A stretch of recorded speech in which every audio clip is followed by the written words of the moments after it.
Hello all heroes, and welcome back to Invincible Guarding the Globe, and today we're doing something a little different. The game has been out for almost a year, at least globally. We're not counting beta, of course. And that means that I have been playing this game for almost a year, and that we are hopefully approaching the 1 year anniversary. They've added quite a bit in that 1 year. They've added different types of events, different types of GDA events, like the current mystery shop going on right now. That was kind of a new, more recent thing. Cecil's Nightmares was a biggie. Multiverse Arena was a slightly more painful biggie. So it's been a busy year, and you know what? Not every game makes it to a year. So that is no small feat. However, we always want to make sure that we are looking to the future. So, I have a list here of 10 things that I would like to see added to the game in some shape or form. This list is not in any kind of definitive order, and it ranges pretty aggressively. There are some of these that are like, okay, why are they not already doing this? And some of these are like so wild and off the wall that they'd probably have to remake the entire game system from the ground up to even make it work. But hey, I'm throwing it in there anyway. This is not in any particular order or anything, and not all of these ideas might even be good. So, you know, take this as what it is, opinions and ideas. Implementation may vary. And while we're doing that, we're going to do our weekend Cecil's Nightmare here so that I don't forget. So, first thing that I think they really should already be doing, and I have talked on it briefly, so I'm going to try and keep this fairly brief, is improvements to how they do patch notes. And maybe even adding something like a monthly roadmap or something along those lines. And not every game does that, but a lot of them do. And I like having patch notes that give you something to look forward to. Patch notes that actually announce a new upcoming character and announce the events that are coming over the next few weeks. I've referenced this before, but AFK Arena and Nikke are a couple games that are really good about detailed patch notes, almost to a fault. And like I said, I've said it before too, when I see patch notes, it makes me a nerd, but it makes my day to see what new stuff might be coming. And when the patch notes is just a bunch of bug fixes, it makes me sad. I mean, sometimes you need bug fixes, but like the big patch notes were basically just like bug fixes and such. So, I mean, and not everyone can be a banger, of course, but I do think especially new characters, at the very least, should be announced in the patch notes because it would give us something to look forward to. Next, cosmetics. Cosmetics are extremely common in mobile games. I mean, it's like a fact of life, to the point that I'm a little surprised it's not here already. Now, what do I mean by cosmetics? I mean a couple things. One, having like a little profile picture. In my case, that'd probably be like Universe or somebody, instead of just this ugly little circle with a level number. But also like frames. Frames are an extremely easy way to get people invested in the game. They are strictly cosmetic, they don't do anything, and you know what? If whales want to chase for it, they can go chase for it and support the game while they're at it. I'm a little surprised they haven't added that, quite frankly, because especially with the different costumes and designs that they could kind of adapt into frame styles, it's money on the table, man. And additionally, skins. Skins are another pretty innocent way to generate some revenue. I know you could go back and forth on whether or not skins are a good thing or a bad thing, but as long as skins don't actually become like a pay-to-play situation or pay-to-win situation, looking at you, Fire Emblem Heroes, it's harmless. Even if they may be a little overpriced, you know what? If it's a skin for your favorite character, go for it. And if you don't want it, then don't buy it. Cosmetics are such an easy way to generate revenue, and kind of spices it up a little bit. It makes things interesting. Lord knows I have done some crazy stuff for a frame in my time. So just I feel like that's an easy one, but that's just my opinion. Now, the next thing, and I'm going to get off of here for just a second, that I think we should add, and kind of number 3 here, is a wish list. Now, at the time that the game came out, there were not enough heroes to justify a wish list. I mean, at the time, Alan didn't... From Worlds Beyond didn't even exist. Alan was our very first new hero post-global release, and they've been building out the From Worlds Beyond faction from there, as well as Criminals and Earth's Defenders. For some reason... Well, I mean, okay, yeah, Cecil's a GDA faction, but he's the only one we've gotten. The point is, we have enough heroes now to where I think we could comfortably justify a wish list. Because there's a lot of heroes now. Quite a few, in fact, and these percentages are pretty low. I think that they could make a wish list feature where it's like 5 Earth's Defenders, and 5 GDA agents, and 5 Criminals, and 5 From World Beyond characters, and that's the pull that this will pull from. And even kind of like, and again, this is something that AFK Arena does, this is something that Nikke does. This is pretty old hat, honestly. It's not even a new universal feature. Most gacha games do it. Just to something to limit the odds, because especially in a collector style game like this, once you start getting the rosters up higher, you gotta find ways to make heroes accessible, because the percentages get pretty aggressively diluted in a hurry. Some good ways to do that are these events here, like the mystery shop and the new character events. Some bad ways to do it is this, and that brings me to the 4th item on my list: PvP. Now, I am not a PvP hater. I actually think that the recent improvements they've been making to the matchmaking have actually been pretty positive. I still hate this shop, man. The fact that they've got Thula and Lucan locked in this extremely stingy shop outside of special events blows my freaking mind. And it's almost like they know that too, because they keep putting Thula and Lucan in other events. They were in the Anissa event. They're now in this event with, funny enough, Anissa. It's like they know that they've totally made them almost impossible to build, so they keep throwing them in every little place they can. Maybe I'm reading into that a little much, but I'm just saying, this shop sucks. The prices need to come down a chunk. Like, optimally, I'd say cut the prices in half. That might be an aggressive change, but let's not forget, how many of these characters do you need to get to Omnipotent Plus? It's a metric ton. So yeah, I think the prices on this shop should come down, and frankly, I think Thula and Lucan should be just in this pool as well, with this being an extra. Again, kind of going towards, kind of looking at AFK Arena. Yeah, there's characters in the Arena shop, but those characters are also just in the pool to be summoned that you can put in your wish list. So that's just kind of my thoughts on that. And then piggybacking on that, we're still in the 4th line item of PvP improvements. I think once they get this nailed down, and I think we're almost there, matchmaking, in my opinion, has been pretty good. I've, for the most part, only been matched against people who are also in my league, which is really all I asked, honestly.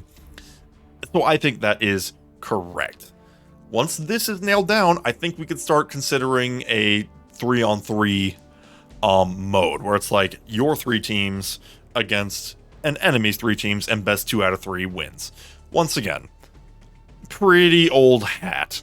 I keep referencing these two, but I mean, this game is a lot like them. AFK Arena, Nikke. They've got tournament modes and stuff like that, where it's 3 teams against an opponent's 3 teams, and usually the rewards for that mode are a little bit better, a little more pristine. That way, it gives players something to look forward to. It's something to build to. Now that there is a fine line to that, where it starts to become just aggressive whale territory, and free-to-play players can't even be in it. But that's Like I said, we're still kind of refining regular arena as is, so I'm not exactly chomping at the bit for a mode like that just yet. Just something to spice it up a bit. Maybe a mode that could be added sometime during the next year. Not necessarily anytime soon, but just a thought, because like I said, I mean, it's not even new territory. Games have done it all the time already. Next, and this is one that I'm gonna have a hard time articulating this one, because it's just kind of an idea I had, and it might not even be a good one if I'm being honest. But unit types. Again, I'm circling back to AFK Arena, but also Nikke and even the late and great Avatar generations, may it rest in peace, kind of had special units in the game. AFK Arena has your Celestials and your Hypogeans, like the Angel faction and Demon faction, basically. Avatar Generations had their Peace faction and their Chaos faction. Nikke has special characters like Pilgrims. Characters like that are a little bit higher quality and a little bit more rare, even for like the spenders and stuff. Now they kind of tried to do that, I think, with Thula and Lucan, because they went and slapped them in the Multiverse Arena shop, but I've already talked about that one in this video, so we're gonna move past that. But they're also not a new like faction. In past games, it's been like a new faction. It's basically like a light faction and a dark faction. And here's where it gets a little nebulous in my brain, because I'm not sure how that would really translate to this. It'd be like a superhero faction and a supervillain faction. It's a nebulous concept, and I'm not even sure that would translate well to this game. So, like I said, I have it on my list here. I think this is the fifth item we're on here. It's on my list of possible things they could do, but if you ask me how to actually do it well, I'd look at you and be like, I don't know. So, that's very much on the unlikely just brainstorming part of the list. Just, never a bad thing to spice it up. Now, you can go too far with that, looking at you, Fire Emblem Heroes, where you just make way too many types of special heroes. And, that's a slippery slope, so I'm honestly, it's like, while I do have it on the list, I'm not in too much of a hurry for it.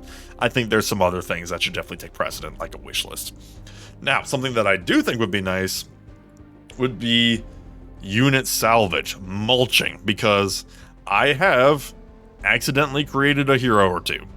I have my extra duplicate here. I have an extra invincible. Now, that invincible was actually on purpose, but I've since determined that the funny little meme team I was working on is just not viable, and certainly not resource efficient. So there's a couple heroes I would kind of like to mulch. Again, how that would be implemented, it's not even that new of a thing. I mean, AFK Arena can mulch heroes. You can just shred heroes for currency and stuff like that. Of course, I wouldn't want to like lose my progress, so if they could like introduce like an item or something that's like, this represents an exceptional plus character of this faction, like let's say for example I mulched my invincible here, my spare invincible. Like, if I get two items that are considered non-specific exceptional plus Earth Defender upgrade materials or something like that can be used. Like I said, this is another one that's a little bit nebulous. I'm not sure how it would be properly implemented.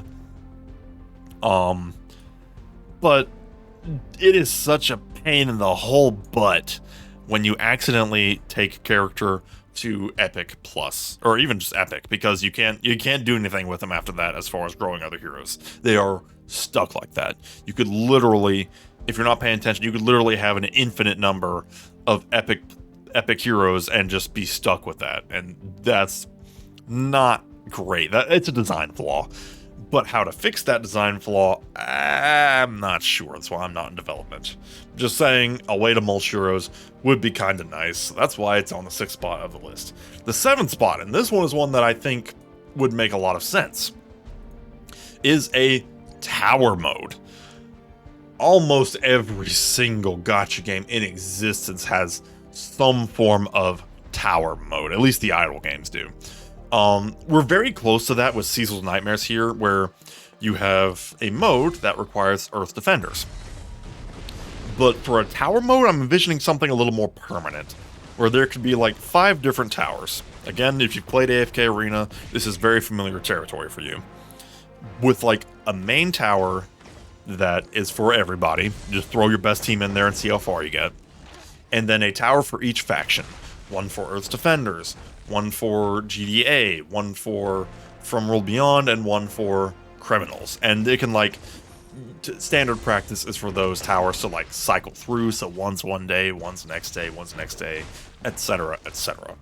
And your progress would be permanent, and the towers would be regularly updated for each update, in each update, to introduce higher and higher difficulties that do give rewards. It could give gems, it could give dossiers, method enhancements, XP, anything.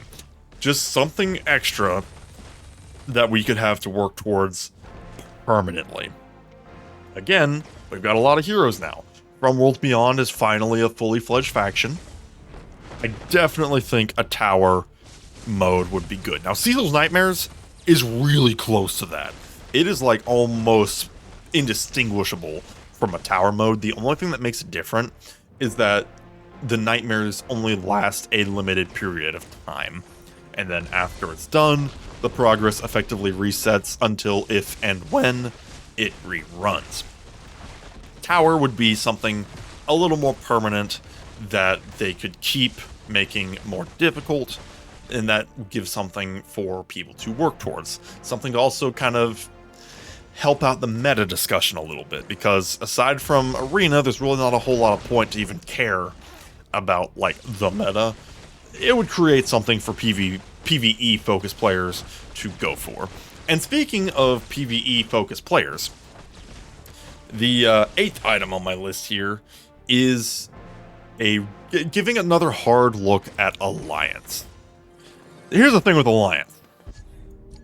They have not done a single solitary thing with it since it came out.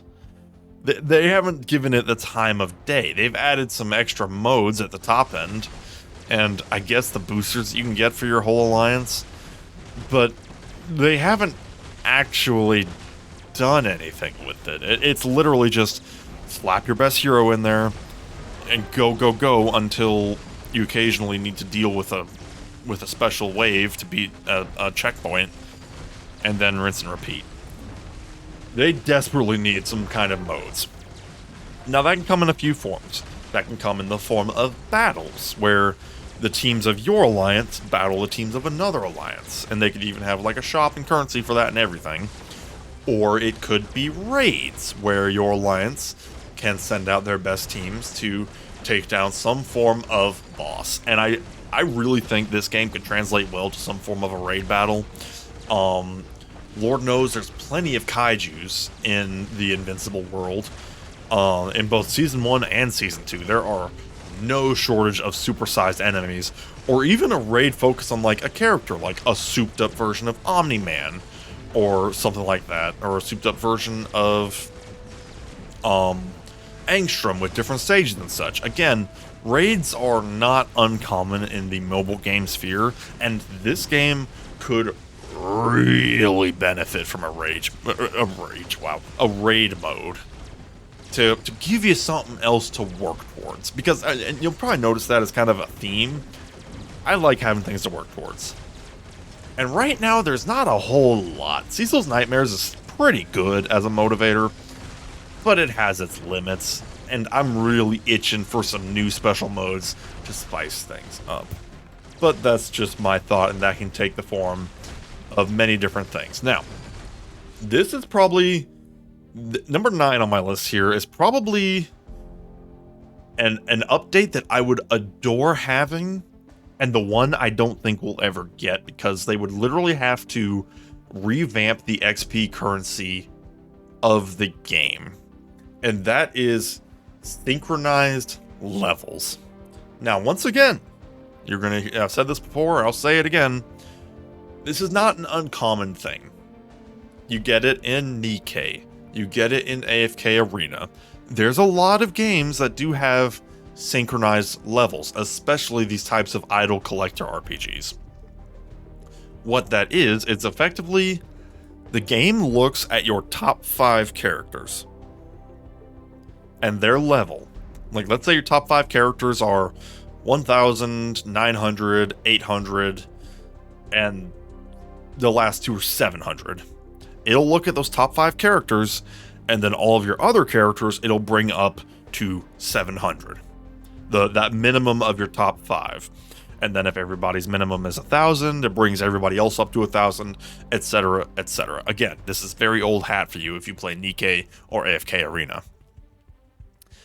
Because it's a pain in the whole butt to level up each hero individually. And it's going to become a problem in a hurry, especially for new players. I pity the new player who joins the game and then has to figure out which of these heroes to individually put all of their resources to. Just got an instant past 600, very exciting. Because that is easier said than done. However, as much as I want it, I'm not sure how they do it with the current system. They literally have to revamp the entire XP economy and create a whole thing that allows you to slot the characters into the synchronization, basically. It's a kind of thing where it's like it should have been done at the beginning or never, and I fear it's going to end up being done never. But dang it if leveling up each of these individual characters isn't just a pain in the butt. And it kind of makes it difficult too, because, like, you know, I've got my Universa powered up to 1,000 plus, but that means the levels of some of my other characters have suffered pretty greatly. My Monster Girl hasn't gotten a lick of attention since she got an Omnipotent Plus. Same goes for my Angstrom, and Titan hasn't gotten any attention in a while. It's unfortunate. Now, that could be mitigated by more and more ways to get XP, and they kind of did do that with, like, Hero Nightmare, because that was actually pretty generous on the XP. But it doesn't change the fact that every single character increases the XP strain more and more. And we are going to feel that over time. Especially new players. New players, ugh. I pity the fool. That's all I gotta say, because yikes. Just a thought there. Now, again, I don't have the foggiest clue how they would implement that. It would be tricky at the very least. I mean, obviously, it would be based on the max character of, like, your top 5. So, like, you could have, like, a purple level 1,000 character, but that means you'd have to have 5 level 1,000 characters up there for them to think up to. So, I mean, that would be fine. It's just, with the current economy of the game, I don't know if that would break the leveling process. It probably would. So, yeah. And even if the synchro levels are like a unified thing that's a little more expensive, again, very a la AFK Arena and Nikke, I don't know. It's a lot to level up each individual character. But I don't know how to fix it, honestly. I'm not a developer, so I'll leave that one as you will. And finally, the last thing I would like to see is a bonus campaign mode based on the actual episodes of the show. And I think this would be such an easy way to create more PvE things for players to do. Basically, make a few stages based on Season 1, Episode 1. Make a few stages based on Season 1, Episode 2, where you're required to use, like, Guardians of the Globe or Invincible. Like you have requirements in each stage based on the battles in the episodes. And, I mean, the dialogue's already written for you. It's literally in the episodes and the comics. You just put little blurbs from the episodes and bada bing, bada boom, you're done. Like the first fight could be a battle requiring original Guardians of the Globe versus some Maulers. And even if you wanted to make that a couple fights, I mean, sure, whatever. I just think that would be such an easy way to put in a brand new, exciting PvE mode. Especially, it's a shame it's not already in the game, because with Season 3 coming out soon, it would be so cool to have, like, new stages coming out at around the same time as the episodes. That would be a little excessive. That'd be a little quick. That'd be a quick turnaround. But you get my point. It would be a really cool mode and would actually allow it to properly tie in with the show, because this game, I mean, it's a different universe. I mean, sure, whatever. It only loosely ties into the show, so just a little thought there. I definitely think that kind of a bonus campaign based on the actual show would be neat. And yeah, that's kind of where we're at here. That's all my ideas. Some of them are good, some of them are probably not good, and some of them are probably impossible, but that's where we're at. So, what I want now is for you guys, do some brainstorming. Let me know down in the comments below what you want to see, and I might do like a follow-up. Because no doubt there are things in the game that need to be added that I have not thought of yet. If you do have ideas, let me know down in the comments below. If I do get enough ideas, I'll do a follow-up to talk about them as well, because the best way to get feedback out is videos like this. And that's pretty much it. So yeah, go do that. Let me know down in the comments below what you come up with, and we shall see you next time. Have a good one.